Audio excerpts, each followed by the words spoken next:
नमस्कार, मायेचा स्वाद या यूट्यूब चॅनलवर आपले स्वागत आहे।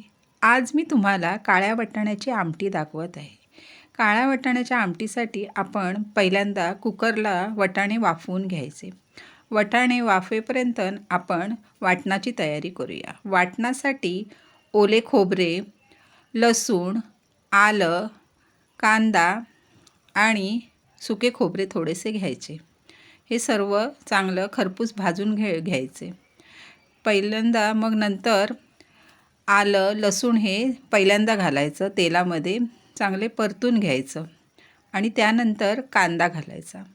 कांदा घातल्यानंतर सुकं खोबरं घालायचं आणि ते चांगलं परतून घ्यायचं। ओलं खोबरं हे नंतर परतायचं, कारण की ओलं खोबरं हे जळण्याचा संभव असतो आणि मग ते कडू लागते आमटी। कधी पण सुकं खोबरं हे कांदा आलं हे सगळं पहिल्यांदा परतायचं। त्यानंतर ते भाजून झालं की मग ओलं खोबरं घालून चांगलं खरपूस परतून घ्यायचं। अशा प्रकारे आपलं वाटण काळ्या वाटाण्याच्या आमटीसाठी तयार झालं। ते गार झाल्यानंतर आपण एका मिक्सरच्या भांड्यामध्ये घालायचं आणि वाटण तयार करायचं। एका भांड्यामध्ये तेल घेऊन त्यात मोहरी, हिंग आणि कढीपत्ता, कांदा फोडणीला घालायचा।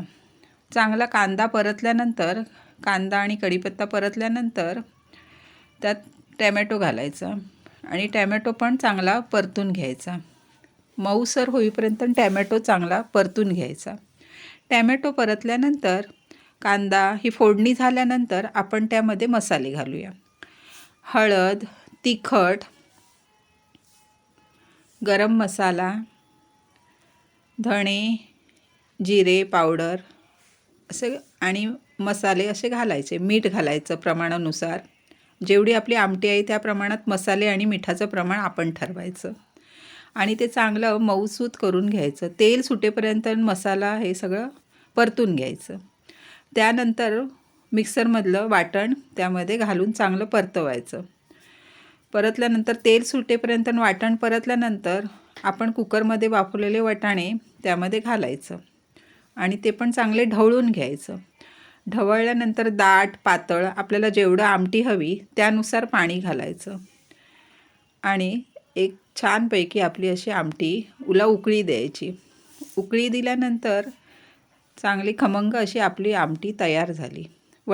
काळ्या वाटाण्याची झणझणीत आणि चांगली सर्वांसोबत खाण्याची रुचकर अशी आमटी आपली तयार झाली। आपल्याला हा व्हिडिओ आवडला असल्यास लाईक, शेअर, सबस्क्राईब करावे। धन्यवाद।